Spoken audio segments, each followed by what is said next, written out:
Florence. C'est la deuxième fois, dis-moi si je me trompe tout de suite, c'est la deuxième fois qu'on sort de la cité de Calvin avec la ville à mort. C'est bien ça. C'est la deuxième fois qu'on est en dehors de la ville de Genève. Ici, on est à Nyon. Tu as eu un coup de cœur pour un endroit. On y est. Explique-moi. Bah, quand tu m'as dit, Flo, on va tourner à Nyon, je me suis dit, il fallait que je te fasse découvrir cette boutique. L'adresse, ça porte bien son nom. Tu as vu, ce lieu est incroyable. C'est magnifique. Tu vois. Les collections, c'est du très haut de gamme, hyper chic. Et ce qui comptait pour moi, en fait, c'était de te montrer comment c'était. Parce que souvent, tu m'as vu habillée par l'adresse et tu ne le savais pas parce qu'en fait, je viens ici pour m'habiller quand, tu vois, j'ai des événements, des choses où je veux être jolie, chic, bien habillée. C'est là que je viens. Ici, tu as un vrai conseil et ça se perd, ce conseil. Tu sais, avec Internet, maintenant, tu achètes. Quand tu n'es pas content, tu renvoies. Mais tu n'as plus ce conseil comme tu pouvais avoir avec les relookeuses. Hein. Moi, je suis ravi parce que j'ai vu que c'était essentiellement une boutique comme ça à Karl Lagerfeld. J'ai vu qu'il y avait beaucoup de choses au profil de Karl Lagerfeld. J'ai vu qu'il y avait l'entrée de petites trousses de toilettes. Oui. J'avais aussi des sacs Paris Karl Lagerfeld. J'adore rien que pour ça. Je me dis, c'est un coup de cœur. Je suis très déçu qu'il n'y ait pas au moins un t-shirt pour hommes qui soit vendu dans cette boutique. Bon, ça, je suis on va faire passer. Parce qu'à Megève, j'ai trouvé une boutique qui vendait des Karl Lagerfeld pour hommes. J'ai acheté un t-shirt. Et là, je trouve qu'elle devrait peut-être avoir un petit corner homme, non? Bon, bah écoute, on va transmettre, on va transmettre. Ta demande. Tu sais que Nyon, ça a été fondé par Jules César. Mais c'est romain. Sérieux? Eh oui, c'est mon petit côté Wikipédia. En 46 avant Jésus-Christ, il y a 21 000 habitants à Nyon. 3 000 habitants par kilomètre carré. D'accord. Une petite ville bien préservée, bien charmante, où il fait bon vivre. Absolument. Moi, je trouve assez mignon. Tu sais que Nyon, le gros événement culturel, c'est le Paléo. Oui. On est d'accord. Moi, j'ai vécu sur les hauteurs de Nyon il y a quelques années de ça. Je peux te dire, je connais Paléo. Moi, j'ai connu le Paléo Festival en 82. J'avais donc 18 ans. J'allais en buggy. À l'époque, c'est ce que c'est un buggy? Ouais, bien sûr. J'allais en buggy à Maxi depuis Genève. Avec des pulls lama, des socolis. Et il y avait John Baez, les débuts de Renault. Et cette année, alors, ils ont quelqu'un de très audible qui gueule bien, c'est Céline Dion. Ah, voilà. On va l'entendre jusqu'au lac. On va l'entendre, mais jusqu'à, je sais pas, jusqu'à Founet. Oui, oui.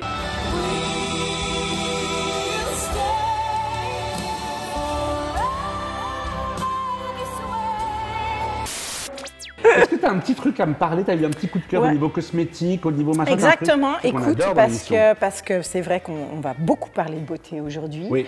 Et il y a certains quand même gestes au quotidien qu'on peut avoir pour être plus jolie. Tu sais que souvent on ressort d'un spa, d'un massage en disant « Ouais, mais je suis toute fraîche », tout ça. Mais pourquoi? Parce qu'en fait, le sang circule. Et on oublie trop souvent que ces zones-là, particulièrement le dessous de l'œil, n'est pas assez stimulée dans notre quotidien. Ouais. Et puis quand tu te dis « Ouais, j'ai bonne mine de l'été », mais souvent parce que l'été, tu as fait du sport. Et donc, tu as activé vraiment ta production de collagène. C'est pas que le bronzage. Et le collagène, ben, on en a plein, c'est mon cas. Moi, je suis en surproduction de collagène. Comment tu sais? Ben, parce qu'un institut me l'a dit, en fait. Tu vois, tous tes bonnes joues, là, ben, c'est une surproduction de collagène. Alors, c'est la génétique, mais c'est aussi beaucoup de sport depuis la jeunesse. Parce que quand on fait du sport, on se secoue. Ça se secoue et ça stimule le collagène. Donc, moi, j'ai depuis... j'allais te dire peut-être 15 ans maintenant, une machine à masser. C'est la même machine que dans Sex and the City, elles utilisent comme vibromasseur. C'était soi-disant un masseur pour le cou. Oui, ma machine. Mais en fait, cette machine, elle fait un afflux de sang. L'afflux de sang vient chercher les nutriments de la crème que tu mets. Aujourd'hui, donc, mon vieux masseur, bientôt, il ne mâchera plus. Mais la meilleure vente du Black Friday en cosmétique, c'est les petites machines Foreo, qui sont des petits vibreurs et qui, effectivement, font vibrer la peau de manière à ce qu'elle... Faut faire ça combien de temps par jour? Écoute, ça doit devenir une routine, c'est comme se laver les dents, j'ai envie de te dire. Mais là, tu vois une vraie différence. Le matin, le soir? Le matin, c'est bien, ça te donne vraiment un coup d'éclat. Plus tu utilises, mieux c'est. D'accord. Parce que c'est safe. Comment ça s'appelle, rappelle-nous? Foreo. Foreo, ça c'est le nom de la marque? Ouais, c'est scandinave. D'accord. Et ça marche, c'est une vente mais incroyable là pour les fêtes. C'est le truc qu'il faut avoir dans sa salle de bain. Foreo. Voilà. Pour la crème de laquelle je veux te parler, pas besoin d'un 13e salaire non plus. C'est la gamme de produits Herborian. On en a déjà parlé dans l'émission il y a quelques temps. Oui, tu aimes beaucoup ce produit. Coréen. Mais tu vois, je ne l'avais jamais vu en vrai. Alors les Coréens sont vraiment à la pointe de la recherche de la cosmétique. Alors c'est pas du tout de la cosmétique de luxe, mais finalement on le sait, c'est pas du tout un besoin d'avoir des produits de qualité avec des belles signatures comme Dior, Lancôme, etc. Mais là, ce qui est intéressant, c'est que pour tous les gens qui ont des peaux fragiles et en hiver, très souvent c'est le cas, des rougeurs ou des gens qui sont atteints de coupe rose, cette crème-là est exceptionnelle. Alors vraiment, c'est la CC Crème. On en avait parlé tout de suite, on avait parlé de la CC Crème. Tu as du mal à la trouver, non? Alors, on a parlé de la CC Crème, la normale, qui est juste pour un soin illuminateur qui s'adapte à la carnation de ta peau. Mais là, la Red Correct, c'est pour les gens qui ont vraiment des problèmes de rougeur. Dès qu'ils se grattent, ils ont une espèce de truc énorme. Alors, elle est verte. C'est normal. Parce qu'évidemment, il y a l'effet, tu vois, pigmentation. Mais c'est l'effet correcteur. Elle ne laisse aucun paquet au niveau de la texture. Elle ne laisse pas apparaître les zones sèches. Mais pour toi, en plus, qui est un homme, tu es obligé d'avoir cette discrétion de la cosmétique. Eh ben, du coup, c'est presque... Si on voit que tu es maquillée, ça va pas, quoi. Toi, on adore tout ce qui est trait à la médecine, tu sais que... Ah bah ouais. Moi, non, même savoir surtout. Ah, c'est vrai, toi, t'es un Moi, je voulais être médecin. J'ai raté ma vocation, c'est terrible. Parce que... Puis c'est famille chez toi. Ah ben, c'est un peu de famille aussi. C'est une longue histoire, mais bref. On a rencontré il y a quelque temps, on a rencontré le docteur Mamour, que tu adores, le docteur Mamour. Le vrai, oui. Voilà, oui, j'ai eu la chance de le rencontrer pas mal de fois. Espinoza à Genève. Accroche-toi, Josiane, parce que c'est là que tu vas verser. Figure-toi qu'il s'est associé avec un autre médecin qui lui aussi s'appelle Daniel, tout comme lui. DMD. DMD, les Dupont et Dupont de la chirurgie esthétique. Ils viennent de faire un deuxième bébé à Nyon. Et moi, ils me font penser à cette série incroyable qui est devenue culte, qui s'appelle Nip Tuck. Tu te souviens, ça commençait toujours par Tell me what you don't like about yourself, Mrs. Luby. Ça te dit de jouer à Nip Tuck? Oui. C'est parti. On y va. Loubet, it's French. Ah, oui, d'accord. Florence, Alain, qu'est-ce que vous n'aimez pas chez vous? Bon, on peut tout dire, vraiment, on est entre nous. Il faut qu'on dise tout. Ici, ça ne sort pas d'ici, hein, on est d'accord. Ça sort pas d'ici, mais non, ça ne sortira pas d'ici. Non, mais il y a plein de choses que j'aimerais faire personnellement, tellement, mais je crois que je commencerai par les paupières. D'accord. Et toi? Alors moi aussi, j'ai fait les paupières, j'avais 45 ans, il y a 11 ans. C'est en train voilà, c'est lâché, ça lâche, c'est en train de se relâcher un petit peu. On m'a parlé du lifting des sourcils. Est-ce que ça existe, le lifting des sourcils, ou est-ce que c'est une espèce de... Qu'est-ce que vous en pensez? Alors c'est une très bonne question, Alain. Je pense que c'est effectivement quelque chose qui se fait. Je pense que dans toutes les situations, le plus important, c'est d'évaluer les cas de manière individuelle. On peut avoir affaire à un patient qui a besoin d'une chirurgie des paupières. On peut avoir un patient où le problème est plutôt lié à une chute des sourcils, dans quel cas il aurait besoin effectivement d'un lifting des sourcils. Il se peut même qu'on se retrouve dans une situation où un patient puisse avoir besoin des deux, finalement. Est-ce qu'il faut que je le refasse une deuxième fois? Comme ça? Il ne faut pas que tu aies l'air trop... Tu vois quoi? Non, c'est la nature. Alors je pense effectivement, dans une situation comme la vôtre, je privilégierais probablement de refaire plutôt une deuxième fois une chirurgie des paupières. Particulièrement par le fait que... Parce qu'il te semble la dose au flou de 2 semaines. Ça dépendra aussi du résultat que vous voulez, mais... Le résultat sera meilleur. C'est en faisant très attention avec le lifting des sourcils qu'on évitera ce genre de complications. Et chez vous, c'est quoi exactement qui vous dérange au niveau des paupières? La casquette, le droopy eyes, le fait que, c'est vrai, depuis la quarantaine maintenant, fossiles et maquillage chez les femmes permettent de relever le regard, mais sans l'un et l'autre, moi j'exagère, hein, mais j'ai un petit côté comme ça le matin, quoi. Je suis un petit peu, tu vois, je suis un petit peu ça, quoi. Le droopy eyes, vraiment, tu te souviens de droopy, ce chien comme ça que tu... Mais Mister Magoo aussi. Vraiment, voilà. Il est possible de faire un traitement au Botox qui donne un résultat très naturel. Je pense que c'est de nos jours, en maîtrisant la technique, tout à fait possible.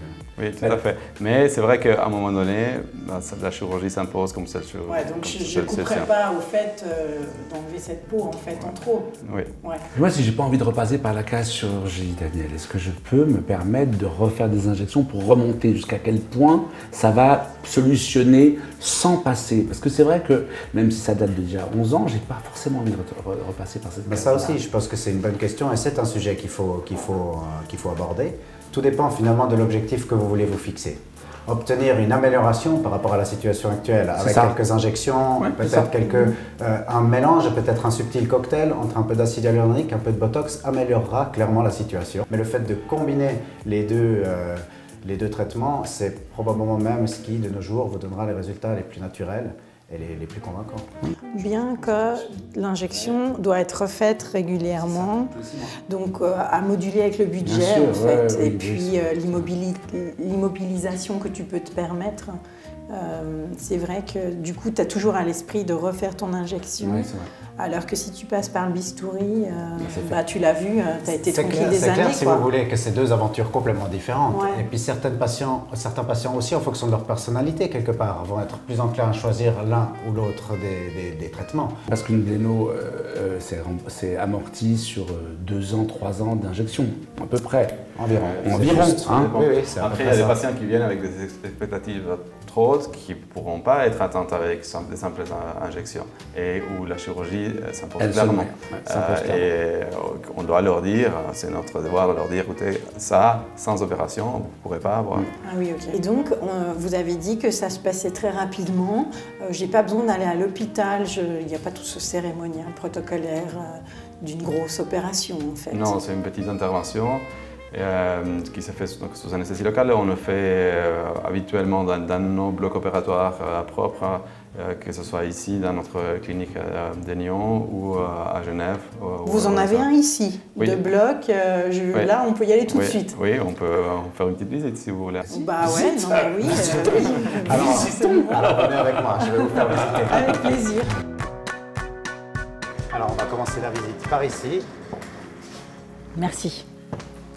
où on Ah, a là c'est une beau. petite salle plutôt pour l'esthéticienne. C'est ici qu'on fait tous nos soins esthétiques, D'accord. comme les peelings, les micro-needling, les traitements de cryolipolyse. Des afin choses sans intervention. sans besoin voilà, d'un geste de médical chirurgie. particulier. Voilà, Exactement, d'accord. voilà. Ici, on a la salle d'attente. D'accord. On arrive ici avant d'être pris en charge, en fait. C'est ça, voilà. Et on a la première salle de consultation ici. Mais alors ici, la télé, elle est à l'envers. Alors en fait, il ne s'agit pas d'une télévision. Ah non? C'est notre simulateur. C'est un tout nouveau gadget qu'on a, qui est d'ailleurs assez nouveau et très rare encore, qui nous permet de faire des images en réalité augmentée pour les chirurgies mammaires.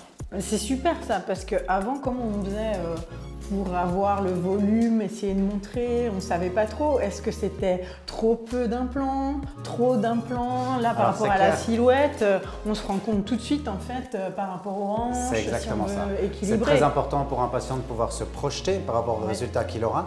Ça lui aide énormément pour le choix du volume aussi, qui est primordial dans ce genre d'intervention. Bah oui. Et le fait de pouvoir voir une esquisse du résultat avec un réalisme assez bluffant.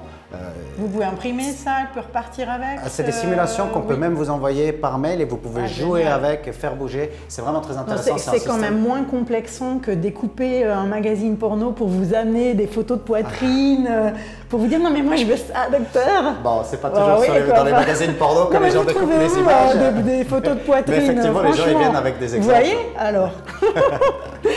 Et ici, on arrive dans le coin bloc opératoire. Alors c'est là où ça me concerne pour ma chirurgie des paupières, c'est ça? Voilà, Ok. ce serait exactement ici Ça que ça se serait passerait. ici. Donc le patient est pris en charge dans cette première pièce ici, où D'accord. il peut se changer, se préparer, Oui. également en post-opératoire se reposer un petit peu si c'est nécessaire.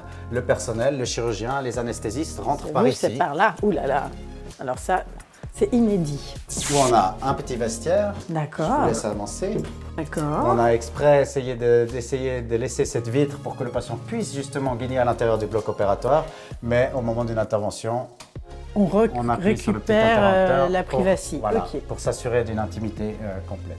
Et ici, on arrive dans le bloc opératoire à proprement parler, où on a essayé vraiment de mettre une ambiance le plus décontractée possible. Le patient qui subit une intervention sous anesthésie locale peut même bénéficier de la télévision. Ouais. On a branché l'écran notamment sur Netflix, il peut regarder Bon. sa série préférée et ça fait passer un petit peu le temps. Tout est facilité, quoi.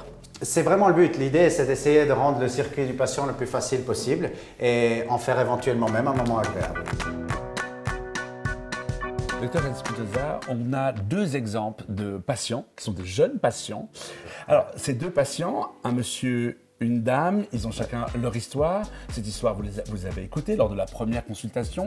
C'est donc la première fois. Comment ça se passe? Parce que des fois, on a peur, on est très très inquiet. Quelle est la première approche que vous faites avec le patient?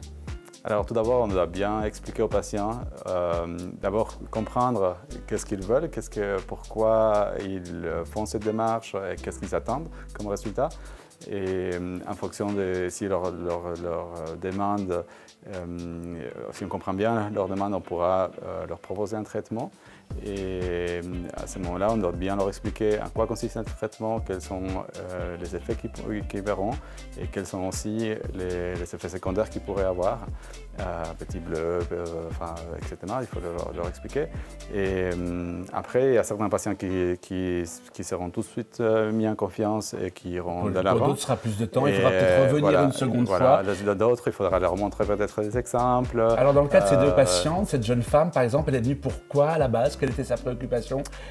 Comme on a fait au début de l'émission, on s'est dit avec Florence, qu'est-ce que vous n'aimez pas chez vous? Qu'est-ce qu'elle n'aimait pas chez elle? Elle était venue pour une augmentation de ses lèvres. Alors là, moi j'étais d'accord, je lui ai injecté un petit peu d'acide hyaluronique dans les lèvres. Et après, elle est venue une deuxième fois, elle voulait encore plus. Et à ce moment-là, je lui ai dit, écoutez, avec votre analyse faciale, moi je pense que si on continue à faire les lèvres, on verra que ça. Et il faut balancer un petit peu, améliorer le profil en injectant, en augmentant un petit peu le volume au niveau du menton. Pour la répartition, pour les ongles, tout ça, ouais.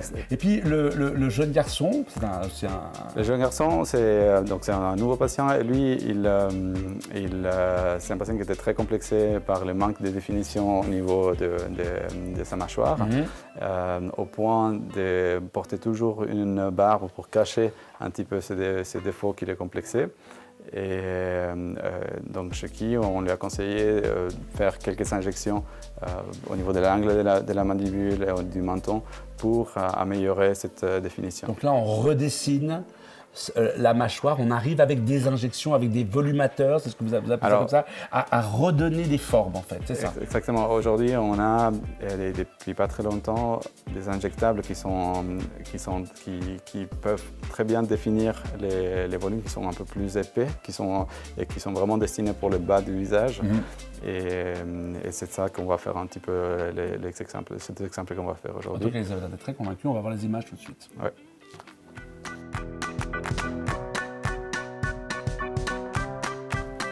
C'est vrai que d'habitude je porte toujours la barbe parce que je trouve que j'ai pas assez de volume justement là par rapport au reste de mon crâne, donc j'ai toujours beaucoup plus d'épaisseur là avec la barbe.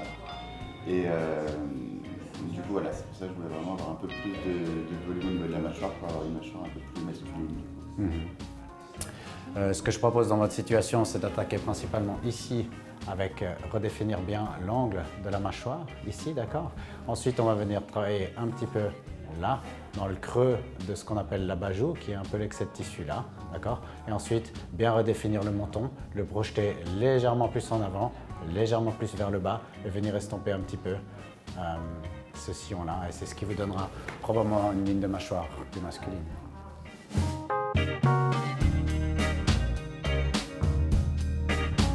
À tout moment, si vous avez besoin d'un break, vous me le signalez, d'accord? Ok. Donc, pour les premiers points de piqûre, on va venir ici un petit peu dans l'angle de la mâchoire. Le plus important, c'est que vous en trouviez juste doucement la bouche. Comme ça, on est sûr que ce muscle de la mastication est bien relaxé. Et on va commencer doucement, d'accord? Ça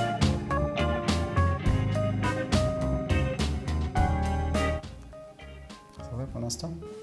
Oui, je sens rien. Pique.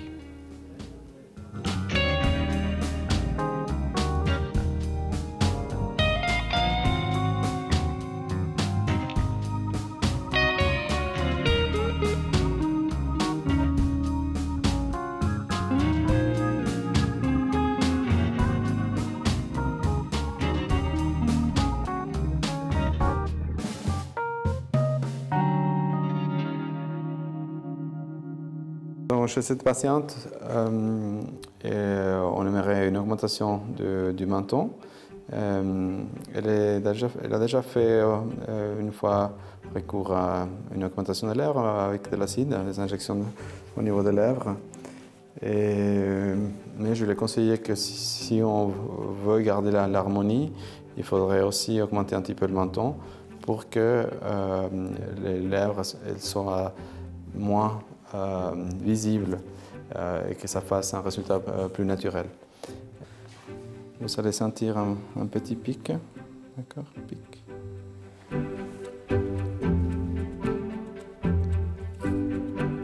Alors, vous allez peut-être sentir un tout petit peu.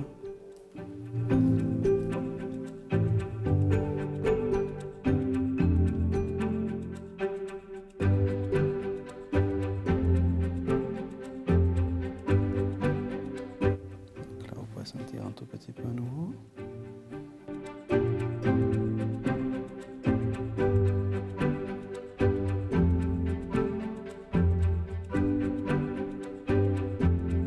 Ça va, vous aimez?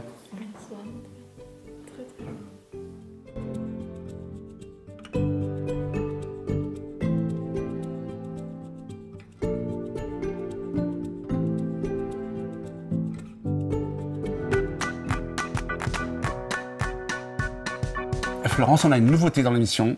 Tu vas m'en dire plus? J'ai peur. Attends, j'ai peur. Ah, c'est un truc ça. Non, on va faire un jeu avec nos invités. Ah oui? Ouais, mais Ok. ils ne gagnent rien. Il n'y a pas de lot, rien. Il n'y a pas de. Ils gagnent rien, c'est juste Moi, un ils jeu. nous ont gagné, nous, écoute. Ouais, tu vas les faire ta chirurgie, toi, ou pas? Oui, je pense que oui, écoute, mais pas maintenant, là. Hein. On C'est va pas jouer. ça le jeu. Hein. Non, c'est pas ça. Ah le jeu. oui, ok. On va jouer avec eux.